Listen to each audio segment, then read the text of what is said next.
যোগীঘোপাত বঙাইগাঁও জিলাৰ শ্ৰম বিভাগৰ অভিযান বিভিন্ন স্থানত থকা শিশু শ্ৰমিকৰ বিৰুদ্ধে চলাইছিল এই অভিযানত 7জন শিশু শ্ৰমিকক উদ্ধাৰ আটাইকেইটা শিশু শ্ৰমিকক শিশু সুৰক্ষা বিষয়া কাৰ্যালয়লৈ প্ৰেৰণ শিশু শ্ৰমিক নিয়োজিত কৰা লোকৰ বিৰুদ্ধে আৰক্ষী থানাত এজাহাৰ দাখিল কৰিছে অভিযানকাৰী দলটোৱে যোগীঘোপাত বঙাইগাঁও জিলাৰ শ্ৰম বিভাগৰ অভিযান বিভিন্ন স্থানত থকা শিশু শ্ৰমিকৰ বিৰুদ্ধে অভিযান চলাইছিল আৰু এই অভিযান কালতে 7জনকৈ শিশু শ্ৰমিকক ইতিমধ্যে আৰক্ষীয়ে উদ্ধাৰ কৰিছে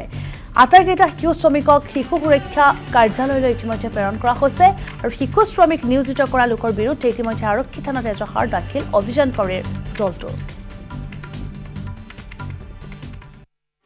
আমি আজি জিলা শ্ৰম বিষয়া কাৰ্যালয়ৰ উদ্যোগত আৰু লগতে শিশু সুৰক্ষা যি সমিতি আছে ডিচিপি অফিচৰ লগত আৰু যোগীঘোপা থানাৰ সহযোগত আমি এটা চাইল্ড লেবাৰ ড্ৰাইভ কৰিছোঁ যোগীঘোপা চলন্তপাৰা আৰু কাবাইতাৰী যিখিনি নিকটৱৰ্তী দোকান আছে হোটেল আছে তাৰপিছত মটৰ গেৰেজ আছে সেইখিনিত আমি আমাৰ যিটো এইটো চাইল্ড লেবাৰ ড্ৰাইভ এটা চলি আছে আমাৰ 1 জুনৰ পৰা 30 জুনলৈকে এইটো আমাৰ একশ্যন টেকেন মান্থ হয় শিশু শ্ৰমিক নাৰাখে 18 বছৰ তলৰ কোনো ল'ৰা ছোৱালী বা 14 বছৰ তলৰে হওক 18 বছৰ হওক এডোলেচেণ্ট আৰু চাইল্ড